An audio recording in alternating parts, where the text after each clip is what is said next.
وصلى الله وسلم على نبينا محمد وعلى آله وصحبه أجمعين. أما بعد، أصحاب المعالي والسعادة، ضيوفنا الأفاضل، الحضور الكرام جميعا، قبل كل شيء أحييكم بتحية الإسلام الخالدة. السلام عليكم ورحمة الله وبركاته. السلام عليكم ورحمة الله وبركاته.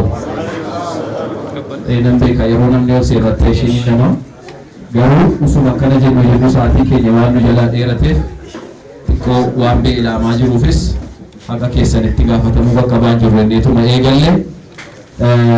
يقول الرسول صلى الله عليه وسلم: من لم يشكر الناس لم يشكر الله. ومن هذا المنطلق الصادق نقف اليوم ومشاعر الامتنان تسبق كلماتنا لنوجه تحية إجلال وتقدير وشكرا نابعا من القلب إلى من جعلوا خدمة الناس رسالة وبذل العطاء منهجا لحياتهم. يقول الله تبارك وتعالى بعد: أعوذ بالله من الشيطان الرجيم: هل جزاء الإحسان إلا الإحسان. من باب الوفاء لأهل العطاء. وفي هذا يشرفنا أن نقف اليوم لنعبر عن خالص الشكر وعظيم الامتنان لأخ عزيز ومتميز ترك بصمة طيبة في قلوب الجميع، الأخ الدكتور محمد صالح جمال. نسأل الله العلي القدير أن يبارك لك في علمك وفي عملك، وأن يجزيك عنا وعن كل ما بذلته في خدمة ضيوف الرحمن خير الجزاء، وأن يجعل ما قدمته في موازين حسناتك، متمنين لك مزيدا من التوفيق والنجاح والرفعة في مسيرتك المهنية والإنسانية. والآن بعدما قدمناه كلمة الشكر ننتقل إلى برنامج التالي. وتبجي كل جهة بركم لمف كل سدت من مري والآن إموتا إسلام ما إثيوبياتي دمي حجي في عمره أكد الدنيا بدأسا أمة إثيوبياتي فأرقم سيسي سبب فجون سجن تاسمنا في بدأسا شنن جبي في سجلن إلو ماتي ساتين صدركا اتئانا بريزيدنتي اتقافة مادمي حجي في عمره دكتور محمد صالح جمالي ماتي ساتين كان كوبايجن. الله أكبر، تكبير، الله أكبر. سنة 16/2018 بإثيوبيا سلمنا قداش تقلاي مكر بيت يحجنا عمره زرف بعالم أكف درجة لإثيوبياويان ياسكنيا وندل مكنيات ومدرك بمكتب بريزيدنت مارق يزرفوا على في هونوت دكتور محمد صالح جمال بشانن جبينا بسجلن إلو يتزجاج يا كبابلنا يا مزجانا برنامج لاين من الجنيو زاري يمن الجنيو بفوري كفل كتما النيوم بفوري كتما سيون بدكتور محمد صالح كترجب بيوستنو. سلزي برنامجنا إن شاء الله بالله فكاد عندما كتلو أترى درجن لما قرب المكرالن كلهم أدامي هونو فرق أداج وعندما يمجمع برنامجنا مكفجع هونو كمان اليوم نجر بفيت بسو يمن كفتسيون يا الله سبحانه وتعالى قال ومكرات برنامجنا يكفتال وندمجن عبد الحميد أبا نورا ودمدرك بممتاز يكفتل لنا فليتفضل مشكورا ومأجورا. الله أكبر، تكبير، الله أكبر. أعوذ بالله من الشيطان الرجيم. الحج أشهر معلومات، فمن فرض فيهن الحج فلا رفث ولا فسوق ولا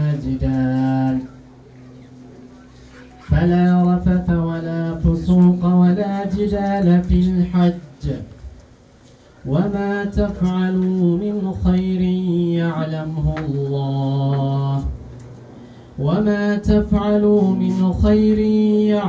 الله وتزودوا فإن خير الزاد التقوى واتقون يا أولي الألباب. ثم برامي بغنا غان نفتني الشماء نور يجوا برباچيسا keessummoota kana maatiin raas akkasuma akkuma jalqaba isin dubbanne nama hunda kanarraa bakka bu'uudhaan kan baga nagaan dhuftan isiniin jedhu ustaaza keenya ustaaz Sa'iid Hussein majlisa shaggar itti aanaa pirezidaantii irra kan jiran gara waltajjiitti tanafeera falyatafaddal mashkuuran wa ma'juura. تكبير السلام عليكم ورحمة الله وبركاته. الحمد لله والصلاة والسلام على المبعوث رحمة للعالمين نبينا محمد وعلى آله وأصحابه ومن اقتدى بهدي واستنى بسنة إلى يوم الدين. أما بعد ما شاء الله الزي لتقنياتشو እንግዶቻችን እንኳን በሰላም በፍቅር በረህመትና በእዝነት መጣችሁ ለማለት እንወዳለን።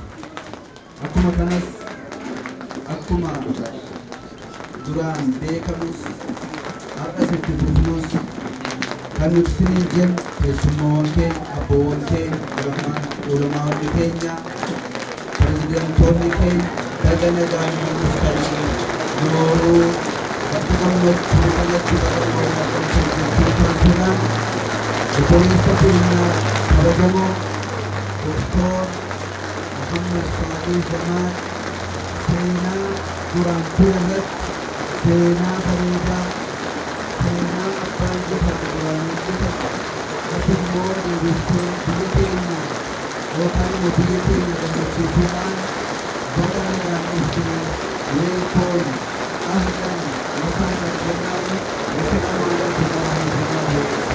الله أكبر الله أكبر الله أكبر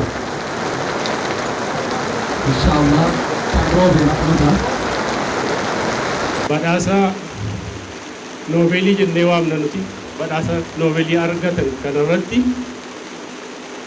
waan gabaabaa kaasu hajjii gaafa kaafnu ruknii islaamaa keessaa tokko gaafa waa'ee islaamaa immoo kaafnu biyya keenya Itoophiyaa keessatti seensuma isaarraa kaasee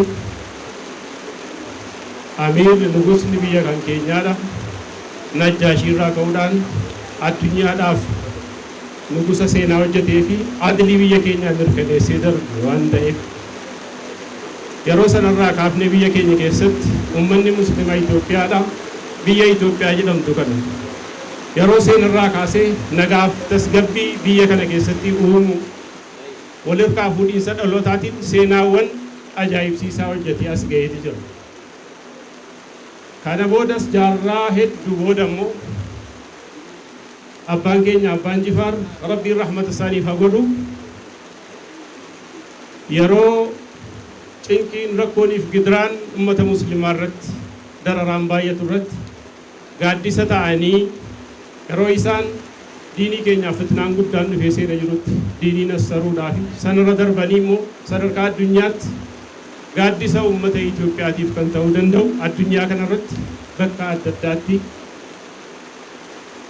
kan isaan Saudi Arabiyaattis Gibxittis bakka adda addaatti ijaaran kuwaa malee miti bu'uura isaan yeroo sana gumaacha isaan amantii muslimaatiif ka'an hadha gaafa waa'ee injifannoo hajjii baranaa irratti kaafnu seenaatu haarowe seenaa haarowe kana keessatti immoo ilmaan abbaa Jifaar ammas ummata muslima Itoophiyaatiif gumaacha olaanaa gumaachame kana gaafa laallee jirru ammas yeroo biyyi kan keenya Itoophiyaan rakkoo gidira hamaa keessa jirtuu fi diiginsa biyya kanaatiif siyaasa biyya kanaa haa fudhannu amantiiwwan adda addaa haa fudhannu biyya ijaaruutu hin ta'in biyya diiguu irratti yeroo isaan tumsa godhaa jiran keessatti ummanni muslimaa nagaaf tasgabbii biyya kanaa gadi dhaabuu irra darbee hadha hojiiwwan dippiloomaasii mootummaan hojjetu olitti ba'a giddu galeessaa keessatti garuu baay'inaa walirraa fageenya jiru kana keessatti hajjii baranaa irratti injifannoon argame injifannoo dachaa fi boonsaadha. Kun kan yookaan dhaabbanni muslimaa fide kun qofatu hin ta'in guutuu Itoophiyaatiif illee injifannoo olaanaa waan ta'eedhaaf alhamdulillah kanarratti illee baga milkooftanii obboleessa keenya immoo carraa kanaatiin geggeessummaa ati kenniteenis maqaa biyya keenyaa sadarkaa addunyaatti rabbiin harka kee irratti milkeessuudhaaf bagatti milkooftee jechuu gaasa. Allahu akbar. Kanatti aansuudhaan seenaa Dr. Saalii yeroo gabaabaa kana keessatti akkuma jedhe kaasuuf na rakkisa. Haa ta'u garuu dhaloonni isaa bara 80ffaa jalqabarra kan dhalatee fi seenaadhuma maatii inni keessaa dhalate Haji Jamaal jamaa sheekota Guumaa yookaan Haji Adam Guumaa achirratti darasaa isaaniitiif jamaa isaanii kan ture maatii diinii irratti qarameef guddaterraa kan dhalate waan ta'eef daa'imummaadhuma sarraa kaasee nama diinii kan irratti qopheeffame. Umuriin isaadha ammallee utuu mumayyiz hin ta'in nama quraana matanii qara'ee fixeedha. Yeroo quraana kana fixu keessatti kana maddiitti illee barumsa akaadaamiis sadarkaa tokkoffaa bakkuma dhaleetti naannoo Oromiyaa godina Jimmaa aanaa Guumay ganda Caandootti bakkuma sanatti quraana isaas qara'ee sanarraa ka'ee immoo barnoota saayinsiis achuma sadarkaa tokkoffaa barateeti. Naannoo umurii waggaa 10ffaa keessatti anaan kan ni dhufee haqa firoomaas walirraa qabna sana qofa utuu hin ta'in qariyaakoo ta'ina bira yeroo qaroo keessatti bara 90ffaa keessa immoo bara Sheekh Saaliim Buluugaa aanaa dhuma Guumay ganda Goodaa Gunaacoo keessatti ilmii qaraa sanu keessatti daa'imummaadhaan dhufeet bakka sana keessa yeroo dhufu mucaan daa'imna akkasii bakka biraa daa'uudhaaf hin qabu jechuudhaan of bira kaa'uudhaan hadha darasoonni yeroo sana jiranu daa'ima kan turan nama lama qofa yeroo sana keessatti. Tokko Dr. Muhammad Saaliidha, lammaffaan Shu'aib Shamsuuti. Warri kun lamman daa'ima khalawaa xiqqoon qaba. Ijoolleen sassabiyyiin jara kaneessa. Kanaaf amma warri kun reef muktasara jalqabanii dhufanii warri immoo mutawwala qaraanu jiru Sheekh Saalii irratti kan akka Sheekh Abdullah Jamaal, Sheekh Misbah Abdurrahman, Sheekh Abdul Karim Awwal, Sheekh Naziif Muusa warri kun immoo keessummaa keenyaaf bakka nuu kennaati.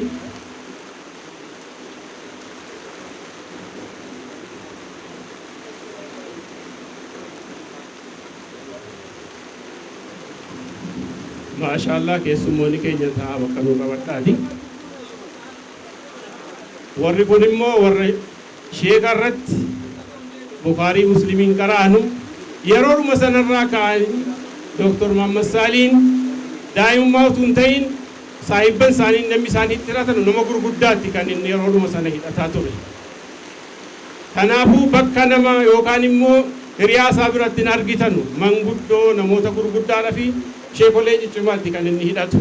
Tumachitti qara'anu booda sheeknis nurraa ammoo gara Ilubbaaboraa gara Kamisee yeroo isaan deeman wajjinumaan godaanuudhaan achittis dhaqee utuu qara'u rakkoowwan ammas bara 1994 akkumti ilmiin biyya kana keessatti qaraamne gochuudhaan achi maaddaan ilmii gaafa diigamee jedhu sana booddee achirraa bittinnaa'uudhaan gara walqixxeetti dhufee matnii quraanaa duraan qara'ee jiru hifzii quraanaa immoo achirratti akka carraa ta'e hadha nu gidduu jiranu Sheekh Naziif Abdallaa markaza sana kan hodhanu achitti immoo dhufee hifzii quraanaa isaa fudhate sana booddee achi eega ka'eeti ammas warran sila kaase kun kabajamoo keenya Dr. Jeylaaniin biratti dhufanii yeroo jarri Sheekh Abdul Karim, Sheekh Abdullah Jamaal, Sheekh Misbaa'uun markaza isaanii seenutti isaanillee gara kanatti dhufaniiti markazuma sana keessas jiraataa magaalaa Finfinnee keessatti immoo hojiiwwan adda addaa fakkeenyaaf karaa tokkoon barnoota kompiitaraa barachuudhaaf yeroo sana kan namni yaadaan ture achirratti dhuunfaadhaan yaalaa kan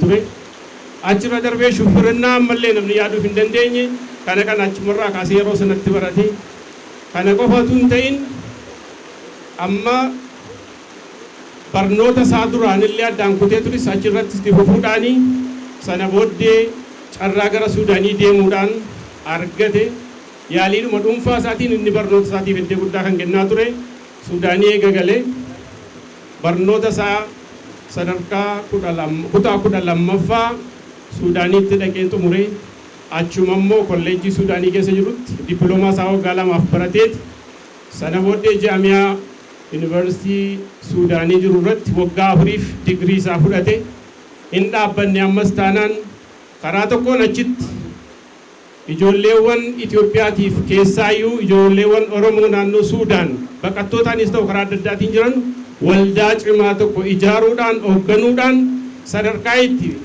mootummaa biyya sanaatii wajjiniin illee wal beeksisuudhaa fi akka waldaan sun sadarkaa cimaatti ce'u gochuu keessatti nama hooggansa cimaa kennee bu'aa guddaa bu'aa olaanaa buusee fi karaa biraatiin immoo barumsa isaa digirii lammaffaas achitti itti fufuudhaan sana booddee Afrikaa TV amma jiru kana Ustaaz Yahyaa Abbaa Ustaaz Yahyaan as keessa jiru duraan biyya kana keessatti kan dhaabbachuudhaaf jedhe odeeffannoo kana kennuudhaan akka deebi'ee biyya kana keessatti dhaabbatuudhaaf yaalaa kan turan booddee immoo jarakka Muhammad Abaatee warra kaan wajjiniin ta'uudhaan immoo achitti illee akka Afrikaa TV'n deebi'ee tajaajila uummata muslimaa Itoophiyaatiif sanarra darbee warra lawwaa adda addaa dhagahanuuf bu'aa guddaa buuse kana hundeessuudhaa fi kana qofatu hin ta'in sagantaa dargaggootaa sagantaawwan adda addaa achi keessatti illee achirratti barnootaaf ergaa dabarsuudhaan nama bu'aa guddaa uummata muslimaatiif tajaajila kennaa ture ta'uu isaati. Kana qofaan hin dhaabbanne barnoota isaa PhD barachuudhaaf achi taa'ee jalqabuuf haalli tuusin mijaa'in bakka adda addaatti carraa argatee ka'ee sanaan utuun taa'in fagoodhaan barachuudhaa fi Yuunivarsiitii Minisootaatti eegaa hojii isaa karaa adda addaatiin jiru addaan hin gutin karaa tokkoon barnoota isaa kanaan itti fufee dooktireetii isaa fudhachuudhaaf sadarkaa har'a ga'ee jiruuf kana hedduutti hojiiwwan hawaasummaaf tajaajila uummataaf kennuudhaaf qabu eegaa achiis dhufee gara uummata isaatti deebi'ee an tajaajila kennu uummata kootiif waan ta'eedhaaf kan jedhurraa ka'ee Jimmattis dhufee kolleejjiiwwan lama iddoo tokkotti walitti hoogganaa kan turee fi achirratti illee qaama mootummaatiif hawaasa Jimmaatiif sadarkaa bu'aa olaanaadhaan kan tajaajilaa tureef sanarraa ka'uudhaan boordiin Hamilton eega TV'n Hamilton ijaarame sana booddee immoo ogummaadhaaf kennaa qaburraa kaasee kanaaf hidimaan muslimaa kana caaleen jiru gara kanatti dhufee kana hoogganuudhaaf qaba jechuudhaan gara Finfinneetti dhufee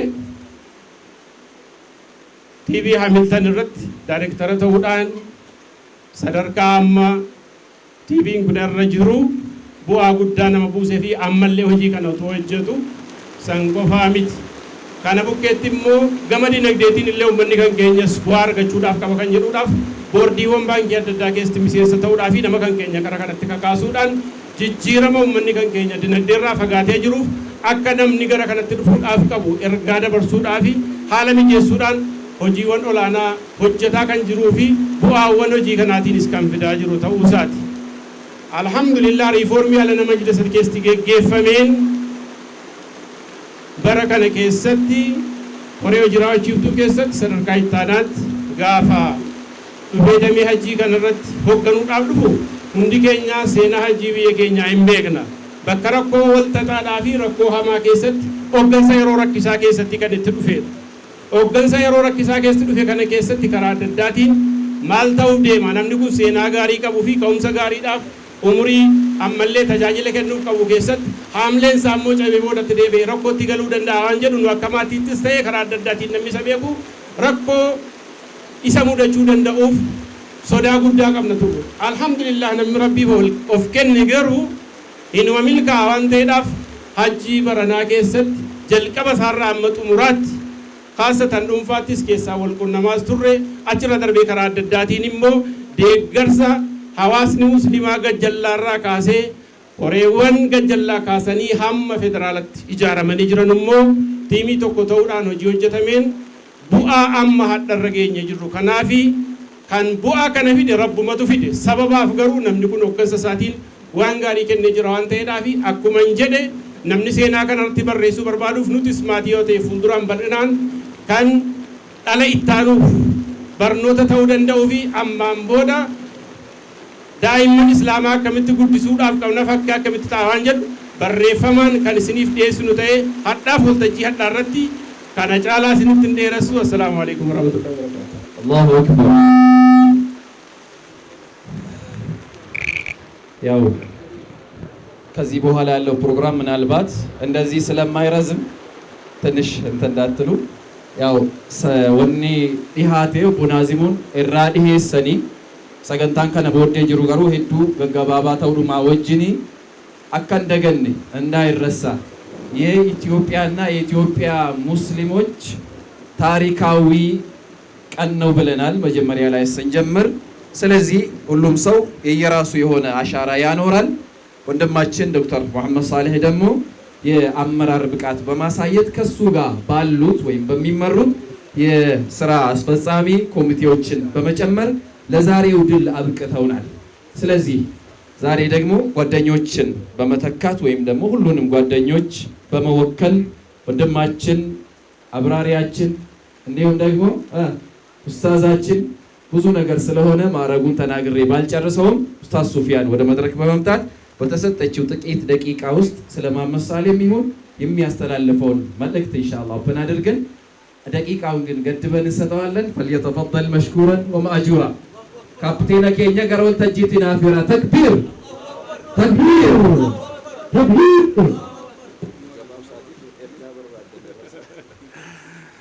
بسم الله الرحمن الرحيم الحمد لله رب العالمين الصلاة والسلام على رسول الله وعلى آله وصحبه ومن والاه السلام عليكم ورحمة الله وبركاته السلام عليكم ورحمة الله وبركاته دورا درسي قبلي سكينا كبجما أيو درجاجيس صاحب كينا دكتور أسونتين ردات بروفيسور دكتور محمد صالح بقى جمد وندي كيسانو بقى أسجيني الحمد لله رب العالمين جتشون بربار بأمارينيا بعد الجودة السنية لتوسنا معناتهم توسنوا وندموا شندي يالو سلونا سلام ما يسوون وندماتشن دكتور محمد صالح كلين دمنا الناجرو በዚህ ሀገር ላይ በሙስሊሙ ተቋም እንዲሁም እንደ ሙስሊም ማህበረሰብ በትምህርት ደረጃ ሁለት ሰዎች በላይሰንስ ደረጃ ትልቅ ዶክመንት ካላቸው ሁለቱ ሰዎች አንዱ ነው። አንደኛው እንደሚታወቀው ዶክተር ረዳት ፕሮፌሰር አብደላ ከድር ናቸው። ሁለተኛው ረዳት ፕሮፌሰር ዶክተር መሐመድ ሳሊህ ናቸው።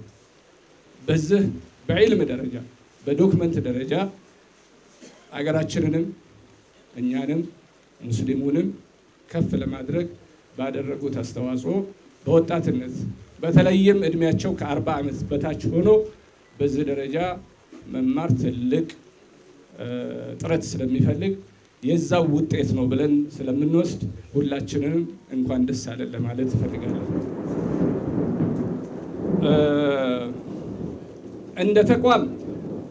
እንደ ተቋም ዛሬ የደረስንበት ቦታ ትልቅ ነው ብለን አናስብም።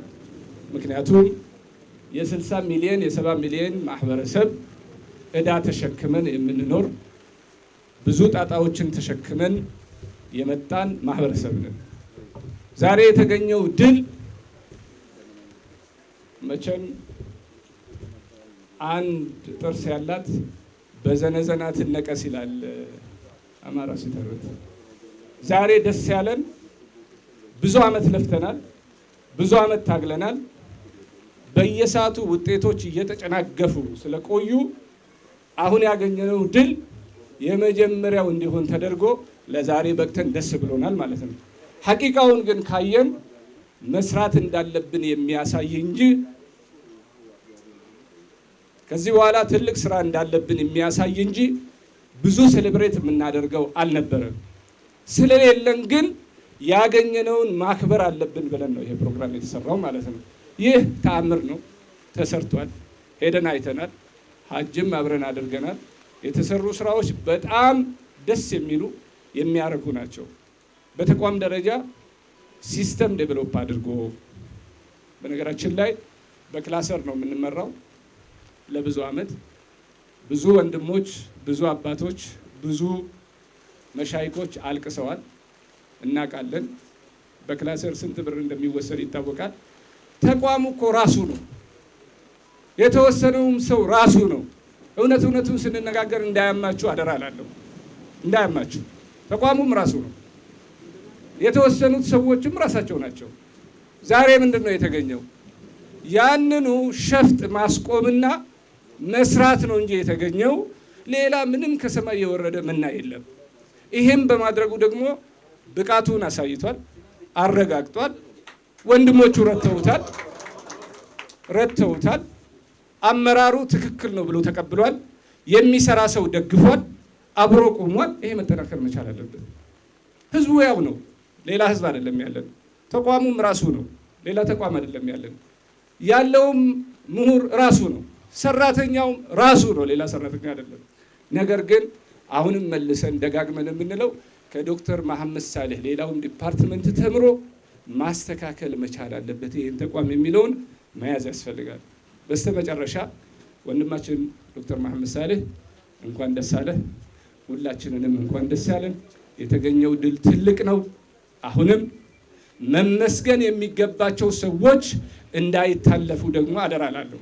ለምሳሌ ሲስተሙን የገነቡ ወጣቶች ልጆች ዛሬም ቢሆን መከበር መቻል አለባቸው። ስማቸውም ተጠርቶ ተሸልመው ከዚህ በላይ መስራት መቻል አለባቸው። ዛሬ ግን እዚህ የተገኘሁት እንደ ጓደኛ፣ እንደ ወንድም፣ እንደ አብሮ አደግ ጥሩ ነገር እንደሚመኝለት ሰው በቦታው በቤቱ መገኘት ግዴታ ስለሆነ ነው። ስለዚህ አይናችን ከተራራ ባሻገር ከአድማስ ባሻገር ማየት ቢችል ጥሩ ነው። የተገኘው ድል በጣም ደስ የሚል ነው። ዶክተር መሐመድ ሳሌህ ደግሞ ደከመኝ ሰለቸኝ ሳይል ሁሉንም ችሎ የነበረውን ውጣ ውረድ የምናውቀው ነው። ሳውዲ ያለውን ደግሞ በዚሁ ሸረፍ ላድርግላችሁ። የነበረ የተከማቸ የሌባ ጥርቅም፣ የአጭበርባሪ ጥርቅም በስመ ሰለፊ፣ በስመ ሱፊ፣ በስመ ዘመድ፣ በስመ ጎሳ፣ በስመ ምናምን የተደራጀ የተቀናጀ ኃይል መሀል ገብቶ አሸንፎ መውጣት ትልቅ ድል ነውና እንኳን ደስ ያለህ፣ ቀጥልበት። ወደፊት ደግሞ ስለ ጉዞ ወኪል ሳይሆን የምናስበው ይሄ የጉዞ ወኪል ስራ ነው። የጉዞ ወኪል ስራ ነው። ሰው ሐጅ ማድረስ፣ ማብላት፣ ማጠጣት ከ50 ሚሊዮን ህዝብ 5000 ሰው ይዞ መሄድ የጉዞ ወኪል ስራ ነው።